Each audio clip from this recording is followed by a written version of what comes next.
यशोमती मैया के नंद लाला। अरे मैं भला असत्य क्यों बोलूंगा? अभी अभी यही थे श्रीहरि। हाँ,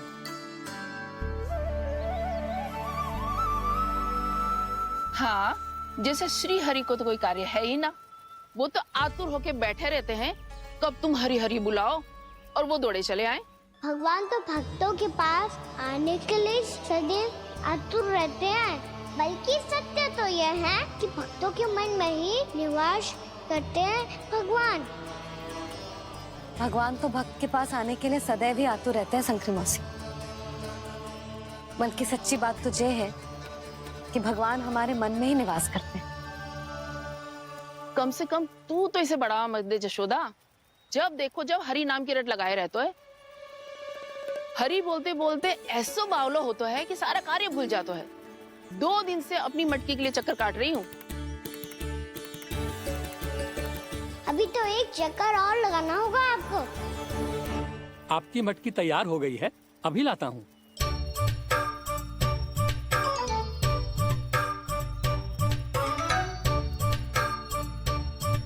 लो जी मटकी।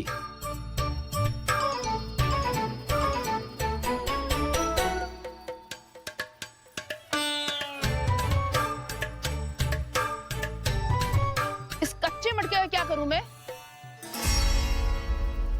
हाँ? पर इसे तो मैंने भट्टी में पकाया था। अब तू ही देख ले कितना ध्यान रहता है इस कार्य पे। और कह तो है कि श्री हरि आते हैं इससे मिलने।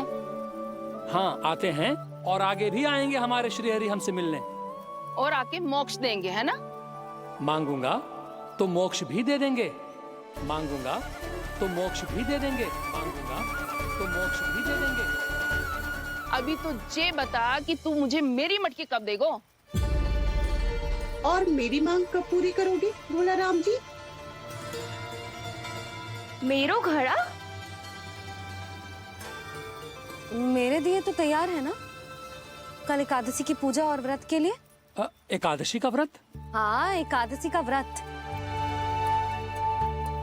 इसे करने से श्री हरि बहुत प्रसन्न होते हैं। अच्छा, फिर तो अभी लाया।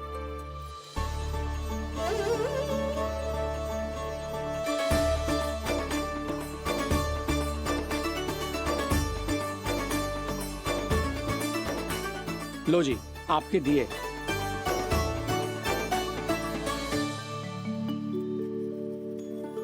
और जो हमने मांगा है वो?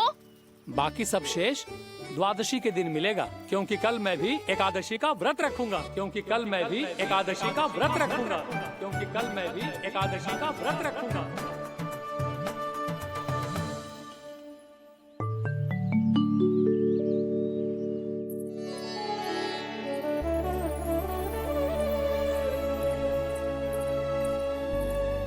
जानकी, फूलों का प्रबंध हुआ कि ना?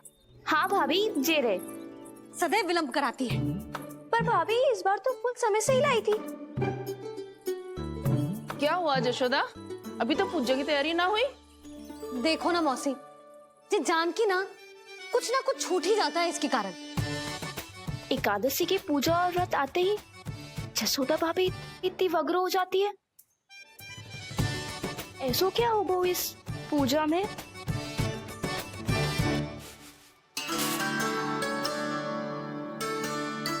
ये थाली में रोली चंदन रखने से, दिया जलाने से के होगो? आपको पता भी है एकादशी का व्रत क्यों रखते हैं? क्या महत्व है इसका? लो, जे तो मैं जसोमती रानी से पूछना भूल ही गया। पर हाँ भगवान, मेरे लिए इतना ही पर्याप्त है कि इस व्रत को रखने से मेरे श्रीहरि हमसे प्रसन्न हो जाएंगे।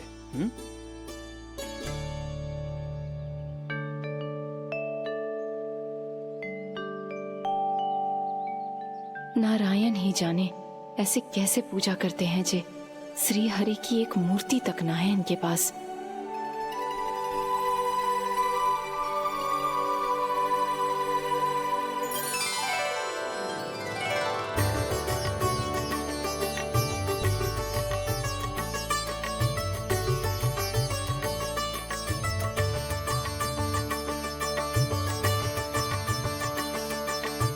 प्रभु, न तो मेरे पास मूर्ति है और ना तो इस व्रत के विधि विधान के बारे में मुझे जानकारी है और ना ही मुझे इसके महत्व के बारे में जानकारी है, पर फिर भी मैं करना चाहता हूं।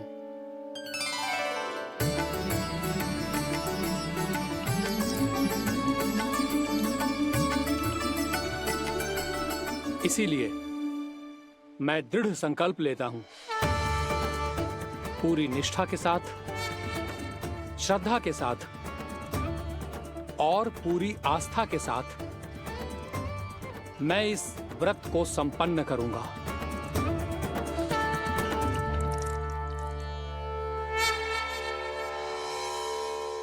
हम संकल्प लेते हैं कि एकादशी के व्रत को पूरी निष्ठा के साथ संपन्न करेंगे।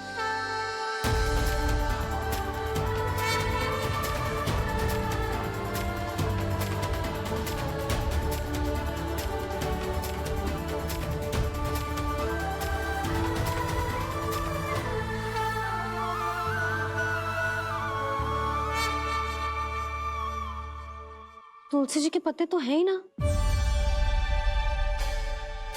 श्री नारायण को तुलसी जी के पत्ते के बिना भोग ना चढ़तो है।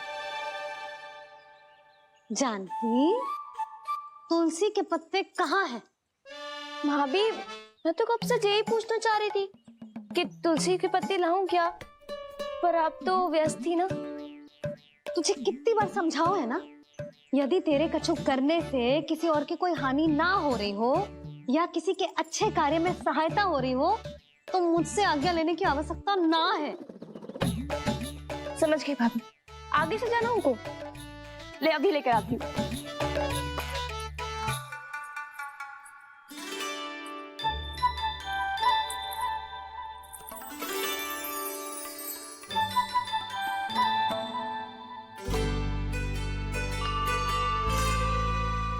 ताऊ, आपने पहले ये व्रत करो है? आपको इसका महत्व पता है? भाभी चलिए। जानकी, तुमने ये व्रत करो है? फिर तुमको इसका महत्व पता है? सुमति जी, आपको पता है इसका महत्व? कान्हा, क्यों तंग कर रहे हो सबको? मैया, सबने करो ये व्रत, मुझे भी करना है।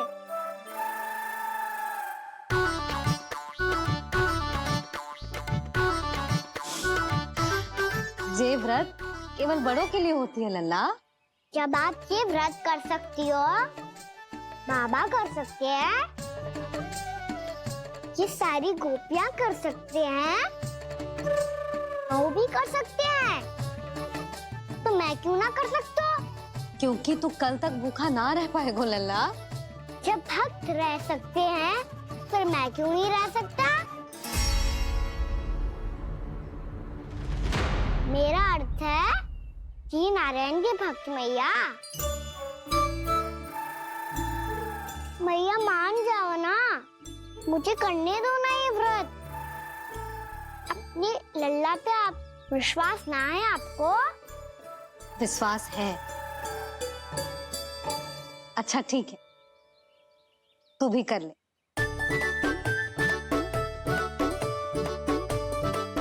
पर मैया, व्रत की कथा तो सुनाओ, मैं तो अबध हूँ ना। मुझे कैसा पता चलेगा कि ये व्रत करते क्यों हैं?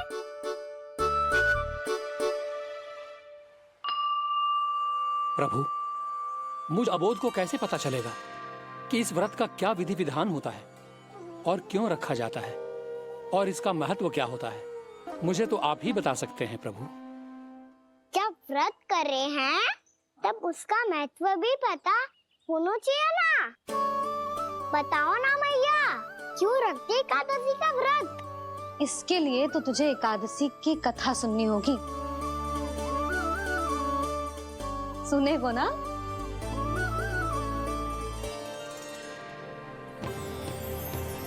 वसुदेव सुतं देवं कंसचाणूरमर्दनम् श्रीहरि, यशोदा परमानन्दं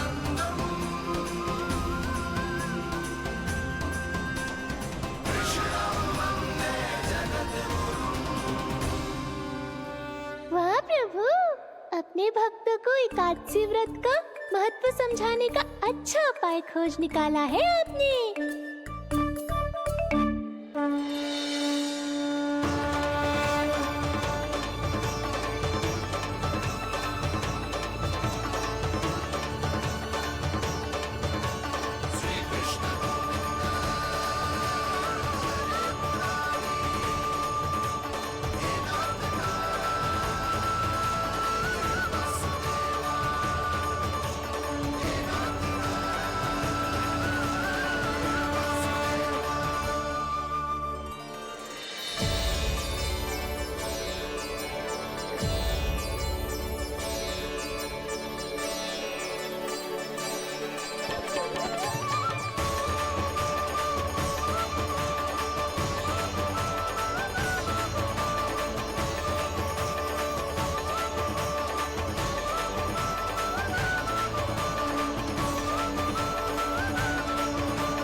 अब सब जन एकादशी के व्रत की कथा ध्यान से सुनना, तभी जे व्रत पूरा माना जाएगा।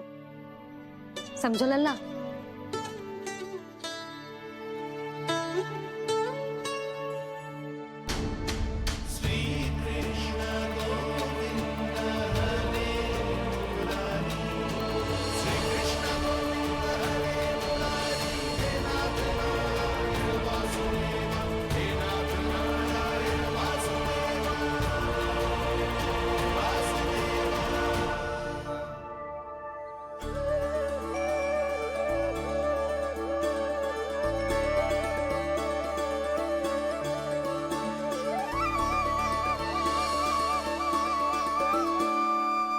सतयुग में चंद्रावती नाम के नगर में मूरा नाम का एक असुर राज्य करता था। ओम ब्रह्मदेवाय नमः। ओम ब्रह्मदेवाय नमः। ओम ब्रह्मदेवाय नमः। ओम ब्रह्मदेवाय नमः।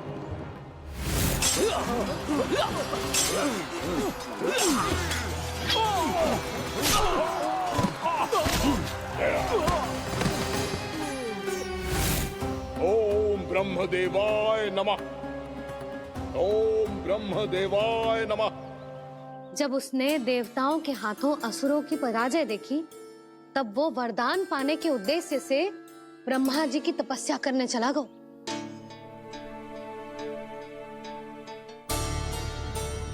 शीघ्र ही मूरा की तपस्या सफल हो गई और ब्रह्मदेव जी उससे प्रसन्न हो गए। ओम ब्रह्मदेवाय नमः। ओम ब्रह्मदेवाय नमः। ओम ब्रह्मदेवाय नमः। ओम ब्रह्मदेवाय नमः। ओम ब्रह्मदेवाय नमः। ओम ब्रह्मदेवाय नमः। ओम ब्रह्मदेवाय नमः। ओम ब्रह्मदेवाय नमः। ओम ब्रह्मदेवाय नमः। मूरा, प्रणाम ब्रह्मदेव। तुम्हारी तपस्या सफल हुई। बोलो, तुम्हें क्या वर चाहिए? सृष्टि के रचयिता ब्रह्मदेव, कृपया मुझे ऐसा वरदान दीजिए जिसकी सहायता से मैं त्रिलोकी विजयी बन जाऊं और कोई देवता मुझे पराजित ना कर सके। यहाँ तक कि देवताओं के रक्षक, सृष्टि के संचालक भगवान श्री विष्णु के लिए भी मैं अपराजय रहूं। तथास्तु, तथास्तु, तथास्तु।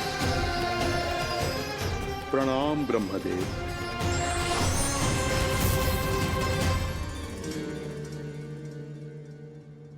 ऐसा वरदान पाकर मूरा बहुत अभिमानी होगा। यक्षों, किन्नरों, यहाँ तक कि देवताओं को भी युद्ध के लिए ललकारने लगो, पर किसी ने भी उसकी ललकार को स्वीकार ना करो, क्योंकि सभी उसकी शक्ति से बहुत भयभीत थे और उसके सामने युद्ध किए बिना ही अपनी पराजय स्वीकार करने लगे और फिर दंभ में आके उसने स्वर्ग लोक पर भी आक्रमण कर दिया। और देवराज इंद्र तक को चुनौती दे डाली।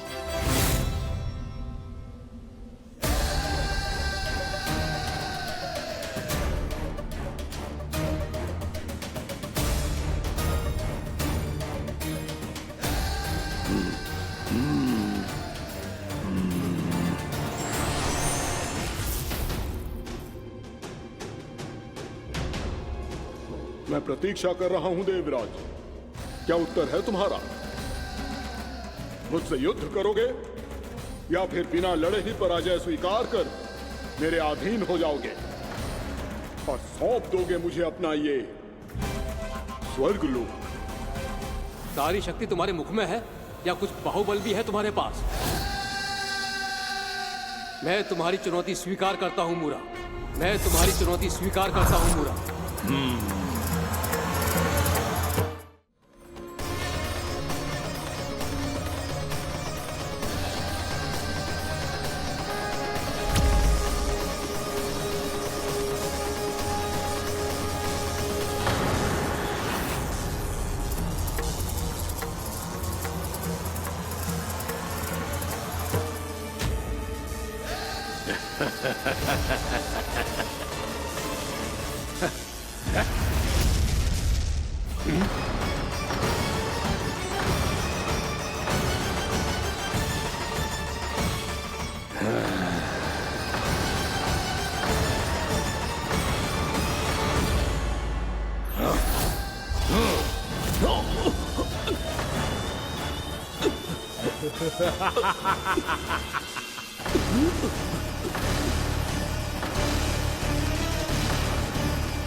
खैरिए देवगण, असुर राज मुरा को ब्रह्मदेव का आशीर्वाद प्राप्त है। आप में से कोई भी इन्हें पराजित नहीं कर पाएगा।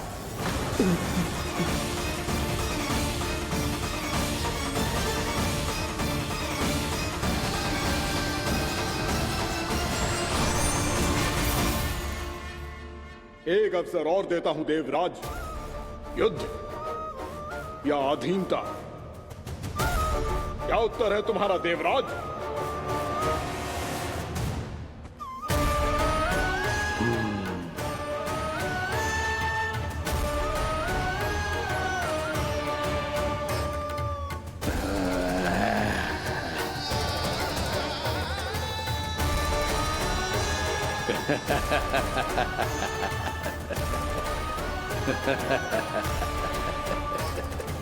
इंद्र और सभी देवताओं ने मूरा के आतंक में आके उससे भयभीत होके अपना सिंहासन छोड़ दियो।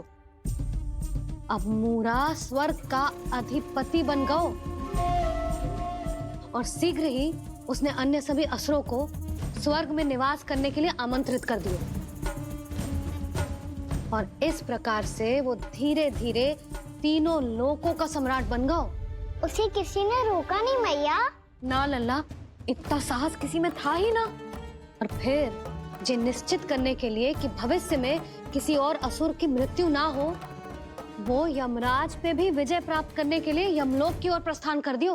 वो तो अपने आप को और सभी असुरों को अमर बनाना चाहता था। पर देवता और यमराज भी उसकी ये योजना समझ गए थे। इसीलिए उसके आने से पहले ही सारे देवताओं ने श्री नारायण से सहायता के लिए गुहार लगाई। अब केवल आप ही कुछ कर सकते हैं प्रभु। अभी तो मूरा केवल त्रिलोक का स्वामी है और यदि उसने यमलोक भी जीत लिया तो वो जीवन को ही नियंत्रित नहीं करेगा प्रभु, वो मृत्यु का भी स्वामी हो जाएगा। ऐसे में पहले सृष्टि का संतुलन तो नष्ट होगा प्रभु, और फिर स्वयं सृष्टि ही नष्ट हो जाएगी। ऐसा नहीं होगा यमदेव, नियति ऐसा होने ही नहीं देगी। विधि रचेगी खेल और मैं बनूंगा माध्यम। असुर राज मुरा का सामना मैं करूंगा। बस आप मुझे चुनौती देने के लिए उसे तैयार कर लीजिए, चाहे उसके लिए आपको साम दाम दंड भेद कोई भी उपाय क्यों ना अपनाना पड़े।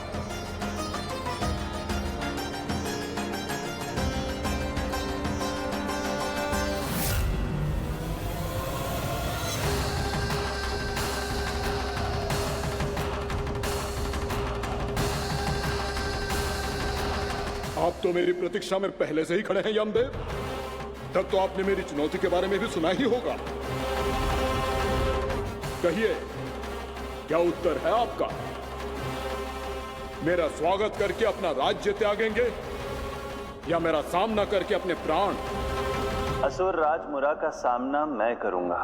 बस आप मुझे चुनौती देने के लिए उसे तैयार कर लीजिए, चाहे उसके लिए आपको साम दाम दंड भेद कोई भी उपाय क्यों ना अपनाना पड़े।